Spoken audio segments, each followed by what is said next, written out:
and they're effective, because one of the things we see with this population is that you get them on medications, they feel good, and then many of them decide, well, I don't need these meds, I'm better.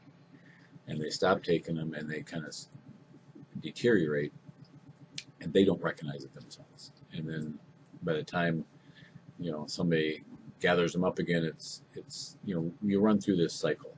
And so what the mental health court can do is continue to monitor them, continue to supervise them, make sure that they stay on their meds long enough term that people come to realize that mental health medication, whatever they're taking, is so critical that they cannot stop taking it. That takes a long time. So it's the mental health court is a great concept. I'd love to have one. We see far too many folks that are just continuing to come through our system, either on the criminal side or on our adult protection side, that are struggling with mental illness. We've committed, there's a number of, I hate to call them frequent flyers, but there's a number of people that we've committed numerous times, and they go through a 6-month commitment period. They seem to be okay, and we kind of drop, we lose our jurisdiction, and 6 months later, picking them up again and starting the whole process. Because they don't take their medications? They slip off the medications and start their other behaviors.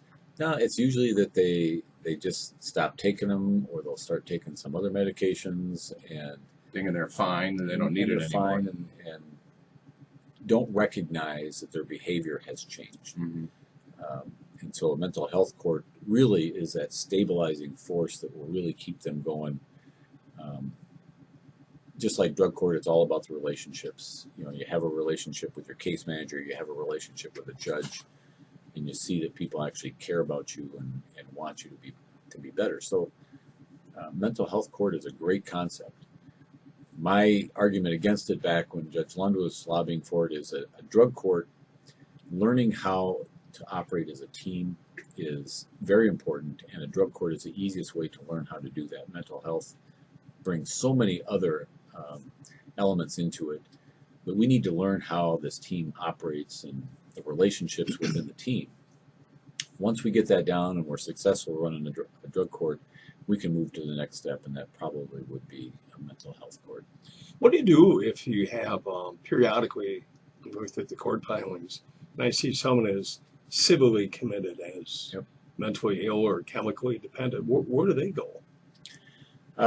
When we commit people, they often go to St. Peter. There's a separate hospital over there, a security hospital that can bring them in, not unlike Generos or our facilities here, and get them on their medications, get them stabilized. But that's generally about a 28-day or less stay. And as soon as they're stabilized, they're moved out into the community, into some sort of a halfway house type environment. So if somebody is diagnosed as suffering from a very severe and illness that they don't see any hope in changing, what happens to that person?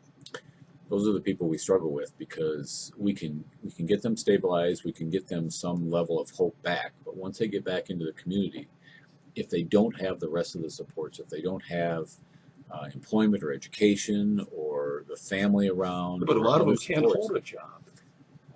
It's this cycle, and you've got to get them to a point where you can keep them stable long enough that they can start to see that there's hope. And that's where mental health court is so good, because you bring in other things like employment advisors and things like that, help them get a job and help them create that level of hope. So somebody that you feel is, you feel that strongly enough where you file a petition and go to court and have a judge order them to be committed for treatment. Mm-hmm. These are people that are aggressive or violent? Not only do they have to have a substantial mental health issue, but they also have it has to have created a situation where they're a danger to themselves or others too. So they've had to have harmed somebody. Just being mentally ill isn't good enough to commit somebody. It has to be mentally ill and also have created this environment where you're a danger to others usually. So you're harmful to others, could be breaking into homes, it could be any number of things. where it might be criminal in nature, but really the mental health issue is driving this. And so rather than charge them with crimes and throw them in the jail and end up in prison, the Or they idea get is to no treatment. well, they get Yeah. very minimal Yeah, treatment. yeah. I mean, So what would it take to set up a mental health court? it would take a huge commitment from virtually all of the players that are in the drug court now, the judges, our office, social Should it have to be a workers. different judge? It's a handling different, it, or yeah, it's different a group? different group, but it's many of the same partners, Mhm. and it really takes a mindset that you want to take this group of folks and try and work with them differently.